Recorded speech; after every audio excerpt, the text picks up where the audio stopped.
Hello guys, അപ്പോൾ ഇത് വേറെ ആരുമില്ല, ഇതാ എൻ്റെ കൂട്ടുകാർ ചേട്ടൻ എന്നോട് വർക്ക് ചെയ്യുന്നു പറഞ്ഞാൽ അവൾ എനിക്ക് കൂടി ചോറ് കൊണ്ടുവന്നിട്ടുണ്ട് കേട്ടോ. അവളുടെ അമ്മ എനിക്ക് കൂടി ചോറ് കൊടുത്തിട്ടുണ്ട്. അപ്പോൾ ഭയങ്കര ടേസ്റ്റാട്ടോ. കുറേ കറിയൊക്കെ ഇട്ട് അവളുടെ അമ്മ രാവിലെ അവൾ നാട്ടിൽ പോയിട്ടിപ്പോൾ കൊടുത്തുവിടും. ഞാനിപ്പോൾ വർക്ക് ചെയ്യുന്നത് ഇപ്പോൾ കൊച്ചിയിലാണ്.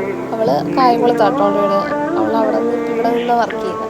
അപ്പോൾ അവളുടെ അമ്മ നല്ല ചോറും കറിയും കൊടുത്തിട്ടുണ്ട് കേട്ടോ.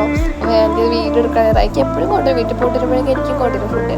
അപ്പോൾ ഇത്രയാണ് ഞാൻ വീഡിയോ എടുത്തിട്ട് അതെനിക്ക് ഭയങ്കര ഇഷ്ടമായിരുന്നു. നല്ല ടേസ്റ്റ് അവളുടെ അമ്മയുടെ ഫുഡ്. കുറേ കറി ഉണ്ടാവും.